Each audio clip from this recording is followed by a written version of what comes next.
عقیقے کا سنت طریقہ کیا ہے اور کتنے دنوں کے بعد کرنا چاہیے۔ عقیقہ شریعت کے ان امور میں سے ہے جس کو کئی ممالک کے لوگوں نے نظر انداز کر دیا ہے۔ بات یہ نہیں ہے کہ جو ایک دو کرتے ہیں، بات یہ ہے کہ اکثر لوگ کیا کرتے ہیں، عقیقے کی طرف توجہ ہی نہیں ہے، لڈو باندھ دیے، کوئی وہ ختنے کی رسم کر دی اور سال کے بعد سالگرہ کر دی۔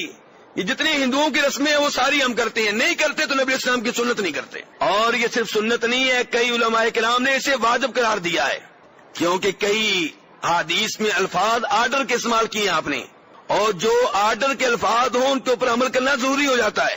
تو میرے بھائی عقیقہ بہرحال کم از کم آپ اسے سنت کہیں گے، ورنہ صحیح بات یہ لگتی ہے کہ واجب ہے۔ تو ابو داؤد شریف کی حدیث ہے، نبی علیہ السلام فرماتے ہیں کل غلام رہین بعقیقتہ، کہ ہر بچہ اپنے عقیقے کے بدلے میں گروی رہتا ہے۔ گروی سمجھتے ہیں نا، زیر ضمانت سمجھتے ہیں، سکوٹی سمجھتے ہیں نا۔ اگر آپ نے کسی سے قرضہ لیا ہو اور وہاں گروی کے طور پہ زیورات رکھوائے ہوں تو زیورات اس وقت تک نہیں ملیں گے جب تک پیسے نہیں دیں گے۔ تو بچہ آپ کا گروی رکھا ہوا ہے، جب تک آپ عقیقہ نہیں کریں گے یہ گروی رکھی ہوئی چیز واپس نہیں ملے گی۔ وہ کیا ہے؟ علماء کرام نے اس کی مختلف تفاصیل بتائی ہیں۔ ایک حدیث میں آتا ہے کہ عقیقہ کرو امیتوا عن الرضاع، عقیقہ کرو گے تو بچے کی تکلیفیں ختم ہوں گی۔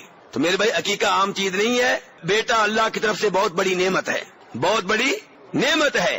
تو اس لیے افسوس یہ ہے کہ جو مالدار ہیں وہ بھی نہیں کرتے، ویسے دیگیں کر دیں گے، لڈو دنیا جہاں میں تقسیم کر دیں گے، نہیں کرنا تو وہ کام نہیں کرنا جو نبی السلام نے بتایا ہے، بالکل ایسے ہی جیسے ہم شادی پہ کرتے ہیں۔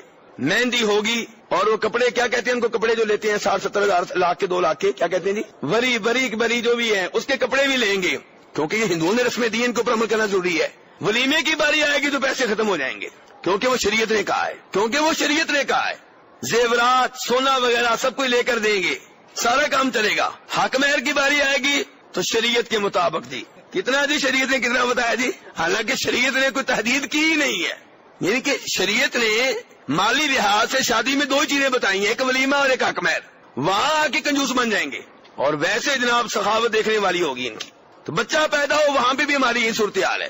تو میرے بھائی اس سنت کو زندہ کریں، عقیقہ خود بھی کریں، بھائیوں کو بھی ترغیب دیں، بہنوں کو بھی ترغیب دیں، اور اس سنت کو عام کریں۔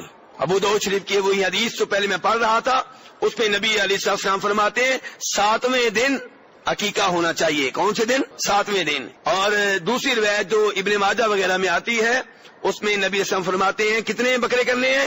2 لڑکے کی طرف سے، لڑکی کی طرف سے 1۔ اب یہاں پہ ایک اور مسئلہ بھی ہے، کہتے ہیں جی ایک ہی بار اونٹ لیں گے یا گائے لیں گے، پورے بچے ساری اولاد داخل کر دیں گے، یہ کیسا ہے؟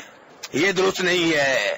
عقیقے کی احادیث میں نام آیا ہے بکروں کا، اونٹ کا نام نہیں آیا، گائے کا نام نہیں آیا، بلکہ امام طحاوی مشکل الاثار میں روایت کرتے ہیں، اور روایت صحیح ہے کہ جناب عائشہ رضی اللہ عنہا کا بھتیجا پیدا ہوا، لوگوں نے کہا ام المومنین اس خوشی میں اونٹ ذبح کریں، جناب عائشہ نے کہا معاذ اللہ، میں اللہ کی پناہ میں آتی ہوں کہ میں اونٹ ذبح کروں، وہی کام کریں گے جو اللہ کے رسول نے کہا 2 بکرے صلی اللہ علیہ وسلم۔ تو میرے بھائی یہ کام کریں اور اس سنت کو زندہ کریں۔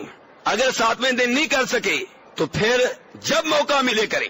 ایک ہے عقیقہ سنت، ایک ہے 7ویں دن سنت، تو 7ویں دن عقیقہ کرنے کی سنت آپ سے چھوٹ گئی، اب عقیقے کی سنت تو باقی ہے، وہ کریں، چاہے بچہ سال کا ہو جائے، 2 سال کا ہو جائے، 10 سال کا ہو جائے، 15 سال کا ہو جائے، عقیقہ کریں۔ 2 بکرے آپ نے اللہ کی راہ میں ذبح کر دینے ہیں، ذبح کر دیا، اب وہ گوشت چاہے وہ آپ تقسیم کر دیں، خود بھی کھا لیں، چاہے اس کو گوشت میں ڈال کے بریانی بنا لیں، چاہے آپ اس کا کیا بنا لیں جی، اور کیا بن سکتا ہے، جو مرضی کر لیں آپ، کیسے، یعنی کہ کچا گوشت تقسیم کرنا ہے وہ کر لیں، اپنے لیے بھی رکھ لیں، چاولوں میں ڈال لیں، سالن بنا لیں، جو مرضی کریں۔ جو باتیں آپ نے سنی ہوئی ہے نا عقیقے کا بکرا کاٹتے کہ جی ہڈی نہ ٹوٹے، وہ سب غلط ہیں۔